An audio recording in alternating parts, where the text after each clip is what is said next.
This audiobook explains why your life looks the way it does today. Once you understand this, you'll never listen to your own thoughts the same way again.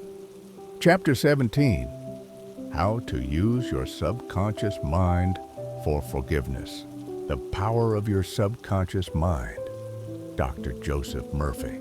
In this chapter, Dr. Joseph Murphy addresses one of the most powerful and most misunderstood forces in the human mind, forgiveness. He explains that forgiveness is not a moral favor you grant to someone else. It is a mental and emotional release that frees your subconscious mind from suffering. Dr. Murphy begins by clarifying what forgiveness is not. Forgiveness is not weakness. It is not approval of wrong behavior. It is not forgetting what happened. Forgiveness is freedom. He explains that resentment, anger, and hatred do not punish the other person. They punish the one who holds them. These emotions remain active in the subconscious mind long after the event has passed. The subconscious mind does not live in time. It experiences remembered pain as if it is happening now. This is why old wounds can feel fresh years later. Dr. Murphy explains that holding resentment keeps the nervous system in constant tension. This tension disrupts peace, health, and happiness. Many physical and emotional problems have their roots in unforgiveness. He emphasizes that forgiveness is not optional if you want inner peace. It is essential. Dr. Murphy explains that the subconscious mind cannot heal fully while it is burdened with hostility. Forgiveness removes this burden. One of the most important ideas in this chapter is that forgiveness begins within the self. You do not forgive to change another person. You forgive to restore harmony within your own mind. Dr. Murphy explains that many people wait for apologies. They wait for acknowledgement. They wait for justice. While waiting, they suffer internally. Forgiveness frees you even if the other person never changes. He emphasizes that forgiveness is a decision, not a feeling. Feelings follow mental choice. When you choose forgiveness repeatedly, the subconscious eventually accepts it. Dr. Murphy explains that anger often masks deeper pain. Beneath anger is hurt, fear, or disappointment. Forgiveness heals at the root level. Another key lesson is that resentment creates mental chains. It ties your emotional energy to the past. Forgiveness releases that energy into the present. Dr. Murphy introduces a powerful subconscious forgiveness technique. Sit quietly, relax the body, calm the breath, then say mentally, I fully forgive this person. I release them and myself in peace. Say it gently, without force. He explains that repetition is essential. Forgiveness may not feel real at first. That is normal. The subconscious changes through repetition, not instant emotion. Dr. Murphy emphasizes that forgiving yourself is just as important as forgiving others. Many people carry guilt for years. This guilt silently controls behavior and limits happiness. Self-forgiveness restores self-respect. The subconscious responds to kindness toward the self. Dr. Murphy explains that guilt serves no constructive purpose. Once a lesson is learned, Holding guilt is mental self-punishment. Forgiveness ends the punishment. He also explained that many people unconsciously attract similar painful experiences because resentment remains unresolved. The subconscious recreates familiar emotions. Forgiveness breaks the cycle. Another important lesson is that forgiveness restores energy. Anger drains vitality. Peace restores it. Many people feel physically lighter after truly forgiving. Dr. Murphy explains that forgiveness does not mean you must continue harmful relationships. You can forgive and still choose boundaries. Forgiveness is internal. Boundaries are practical.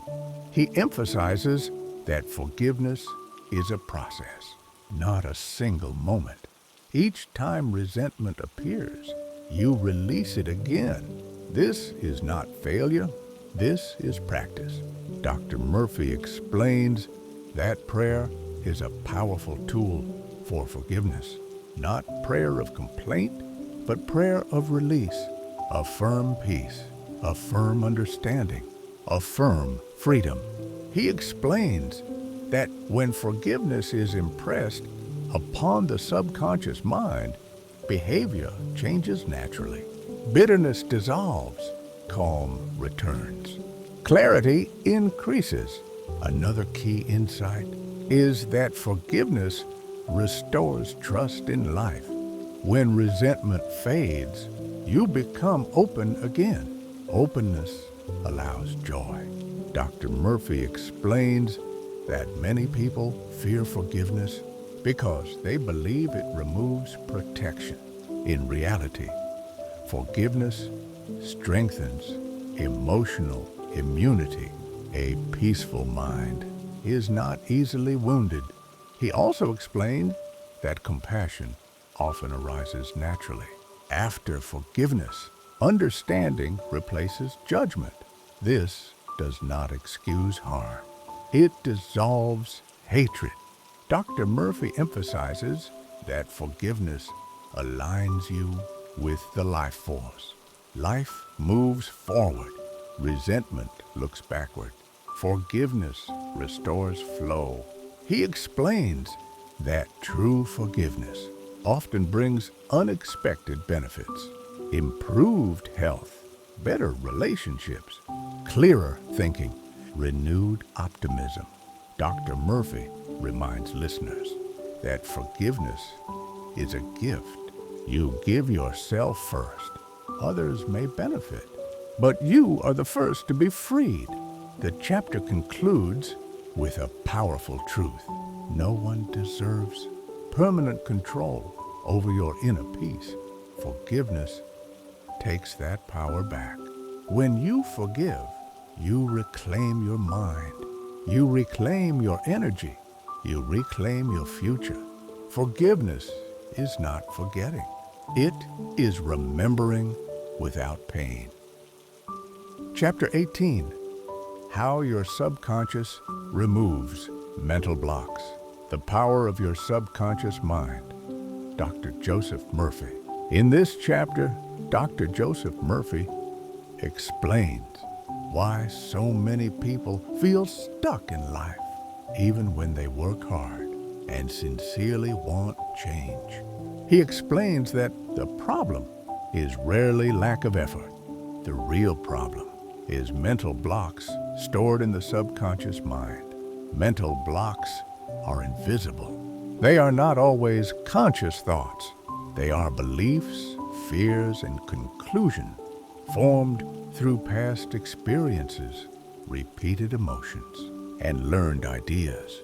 Dr. Murphy explains that once a belief is accepted, subconsciously it operates automatically.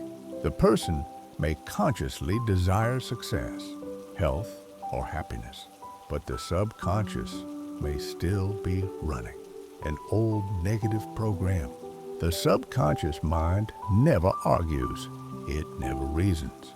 It simply executes what it believes to be true. That is why mental blocks can feel so powerful. Dr. Murphy explains that mental blocks often form in childhood. A child hears statements like, "You can't do that," or "That's too difficult," or "People like us don't succeed." These ideas sink deep into the subconscious. Later in life, the adult wonders why progress feels impossible. The subconscious is simply being loyal to old instructions. Another source of mental blocks is emotional trauma. Painful experiences create strong impressions. If not healed, the subconscious tries to protect the person by avoiding similar situations. This protection appears as fear. Dr. Murphy explains that fear is not the enemy. Fear is misunderstood guidance. The subconscious is trying to prevent pain based on past memory. Mental blocks also come from repeated failure. When failure is accepted as identity instead of experience, the subconscious begins to expect it. Expectation then recreates the same results. Dr. Murphy emphasizes that mental blocks are not permanent. They exist only as long as they are believed. Change the belief, and the block dissolves. One of the most important lessons in this chapter is that you do not fight mental blocks. Resistance strengthens them. Gentle replacement dissolves them. Dr. Murphy explains that awareness is the first step. You cannot remove what you refuse to acknowledge. When patterns repeat, they are pointing to a subconscious belief.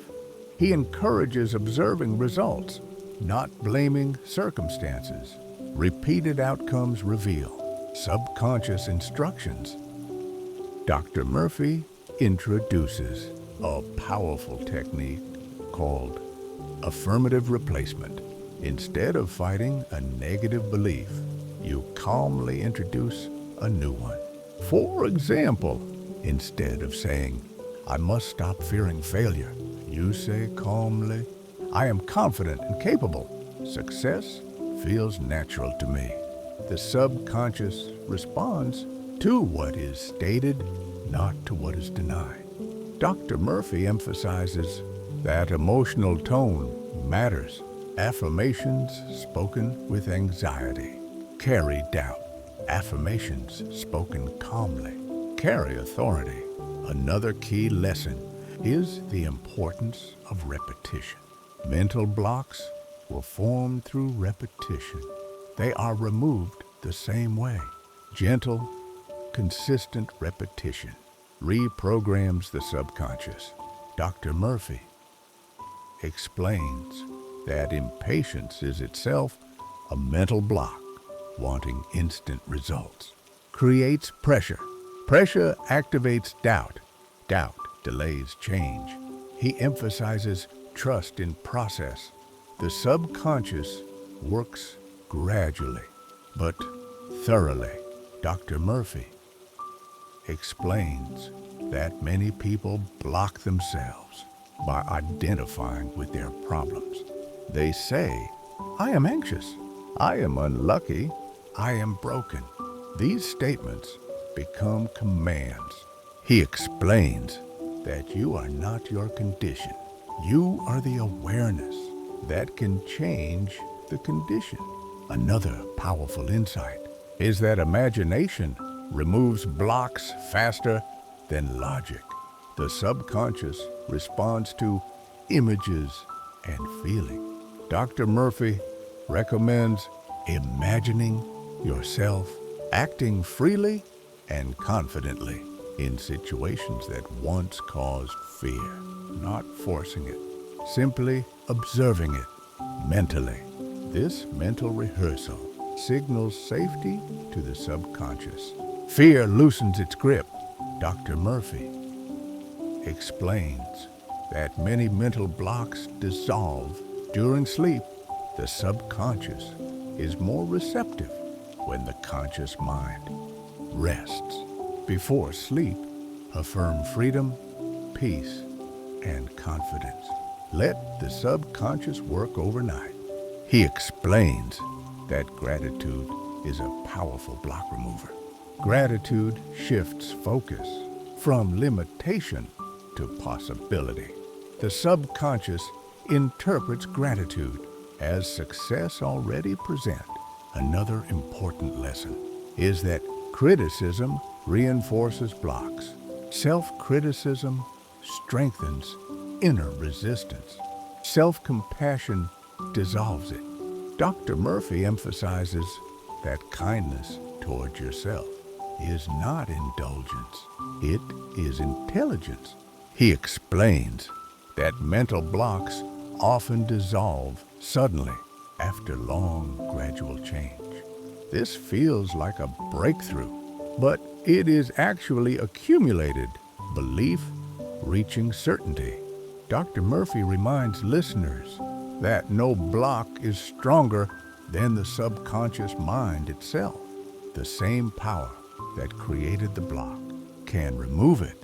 He also explains that prayer is not begging, it is affirmation of truth. When you affirm freedom calmly, the subconscious accepts it. Another key idea is that mental freedom restores creativity. When blocks dissolve, ideas flow naturally. Confidence returns. Action becomes easier. Dr. Murphy explains that many people fear change because the familiar feels safe. Even pain can feel familiar. The subconscious prefers familiarity. Gentle reassurance helps the subconscious accept change. Fear fades when safety is felt. Dr. Murphy closes this chapter with a powerful message. You are not blocked by life. You are blocked only by beliefs, and beliefs can be changed. When mental blocks dissolve, life flows again. Opportunities appear. Energy returns. Joy becomes natural. Freedom is not something you earn. It is something you allow by changing inner belief. Chapter 19. How to use your subconscious mind to remove fear. The power of your subconscious mind. Dr. Joseph Murphy. In this chapter, Dr. Joseph Murphy addresses one of the most universal and most destructive emotions known to the human mind, fear. He explains that fear is not a permanent condition. It is a mental habit stored and repeated in the subconscious mind. Fear, he explains, is learned. No one is born with fear of failure, fear of rejection, fear of poverty, or fear of illness. These fears are acquired through experience, suggestion, and repeated imagination. The subconscious mind does not create fear on its own. It simply accepts fear when it is impressed upon it. Once accepted, fear begins to operate automatically. Dr. Murphy explains that fear is sustained by false beliefs. The belief that something bad will happen. The belief that you are not capable. The belief that life is unsafe. The subconscious accepts these beliefs and reacts as if danger is real. This is why fear feels physical. The body responds to subconscious belief. Heart rate changes, breathing changes, muscles tense. The body obeys the mind. Dr. Murphy emphasizes that fear has no power of its own. Its power comes entirely from belief and attention. What you fear, you energize. He explains that many people fight fear incorrectly. They resist it. They suppress it. They criticize themselves for having it. This struggle strengthens fear. The correct approach is understanding. Fear dissolves when it is understood and replaced. Dr. Murphy explains that fear is often imagination misused. The mind imagines failure, loss, or danger and feels it emotionally. The subconscious cannot tell the difference between real and imagined danger. To remove fear, imagination must be redirected.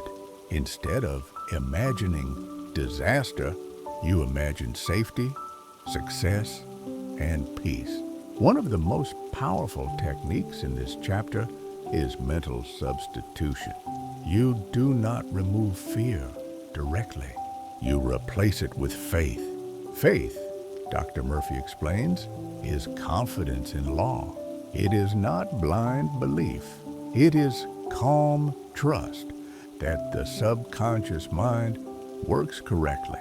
Whenever fear appears, do not analyze it. Calmly affirm a positive truth. For example, I am safe now. Divine intelligence guides me. All is well. These statements, repeated calmly, begin to override fear patterns. Dr. Murphy explains that repetition is essential. Fear was learned through repetition. It is unlearned the same way. Another key lesson is physical relaxation. Fear tightens the body. Relaxation signals safety to the subconscious mind. A relaxed body cannot sustain intense fear.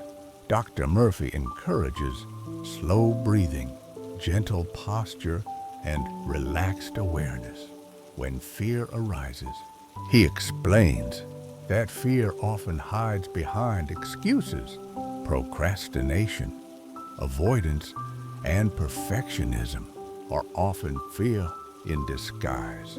The subconscious avoids imagined pain. Understanding this creates compassion for yourself. Compassion weakens fear. Dr. Murphy also explains that fear thrives on uncertainty. Clear decisions reduce fear. Indecision keeps fear alive.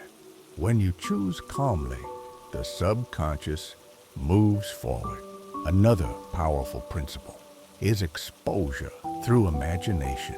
Mentally, imagine yourself calmly facing what you fear, not dramatically, not forcefully, just calmly. This mental exposure trains the subconscious to feel safe again. Dr. Murphy explains that fear often dissolves during sleep. Before sleep, affirm peace and protection. Let the subconscious work overnight. He emphasizes that many fears are inherited socially. People absorb fear from family, culture, and media. You are not required to keep inherited fear. Dr. Murphy explains that courage is not absence of fear. Courage is acting without obeying fear.